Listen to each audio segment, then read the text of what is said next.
মূল্যবোধ, একটা নৈতিকতা, একটা জাতির যে মৌলিক শক্তি, মৌলিক জায়গা, এই জায়গায় কোনো কম্প্রোমাইজ হয় না। এই কম্প্রোমাইজ না করাতেই আজকে আমরা সফলভাবে একটা বিপ্লব সাধিত হয়েছে, সুন্দর নতুন স্বপ্ন হয়েছে শুধুমাত্র এই কারণে। কিন্তু যখন আমাদের বিপ্লব সফল হলো তখন আমরা আবার সেই মূল্যবোধকে পুরোপুরি জলাঞ্জলি দিয়ে দিলাম। আমরা তখন তুলনা তত্ত্বে চলে গেলাম।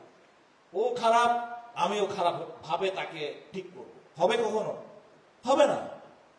ও খারাপকে আমার ভালোটা দিয়ে তাকে ইন্সপায়ার করতে হবে, ইনফ্লুয়েন্স করতে হবে, তাকে সেই জায়গায় আমাকে নিয়ে আসতে হবে দৃষ্টান্ত স্থাপনের মাধ্যমে, ভালো উদাহরণ সৃষ্টির মাধ্যমে। কিন্তু আজকে আমরা কি তা দেখি?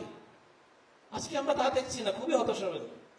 আমরা আজকে দেখতেছি ও খারাপ, ঠিক আছে, আমি আরো কোন খারাপ পদ্ধতিতে ওকে নিঃশেষ করতে পারি। এটা তো সমাজ পরিবর্তনের ধারা না। এটা আমাদের কোনো ধর্মগ্রন্থেই সেটা বলে নাই, বিশেষ করে আমাদের ইসলামে তো এটা একেবারেই নাই। ইসলামকে বলছে সত্য দিয়ে মিথ্যাকে ঢাকতে হবে, মিথ্যাকে মিথ্যা দিয়ে ঢাকা যাবে না, বিভিন্ন ধরনের অন্য কোনো তত্ত্ব দিয়ে ঢাকা যাবে না। সত্যের মাধ্যমেই জয় করতে হবে এবং নিজেদের আত্মজিজ্ঞাসার মাধ্যমেই জয় করতে হবে। সেই আত্মজিজ্ঞাসার জায়গাটুকু পুরোপুরি জলাঞ্জলি দিয়ে দিচ্ছি আমরা। আমরা কেউ নিজেকে জিজ্ঞাসা করতে রাজি নাই। অন্যের জিজ্ঞাসা নিয়ে আমি খুবই তৎপর। নিজের জিজ্ঞাসা না হলে কিভাবে এই সমাজ পরিবর্তন হবে? অন্যকে তো জিজ্ঞাসা করা খুব সহজ, হাজারো আমার পথ আছে অন্যকে জিজ্ঞাসা করা।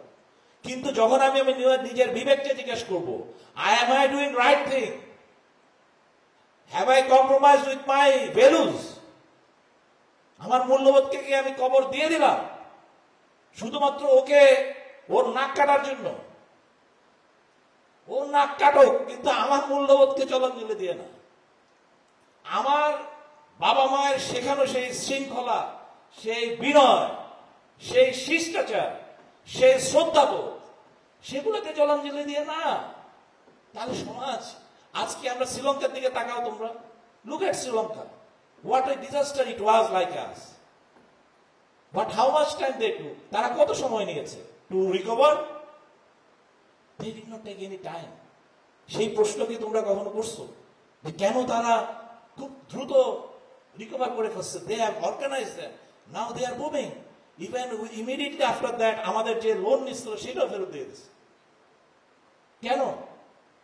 এক সিঙ্গেল জায়গায় তাদের এই যে তরুণ সমাজ থেকে শুরু করে সমাজের প্রতি 90% of their population is educated with proper values and proper civic sense, civic education। সেই জায়গা থেকে ওরা সবাই কন্ট্রিবিউট করে।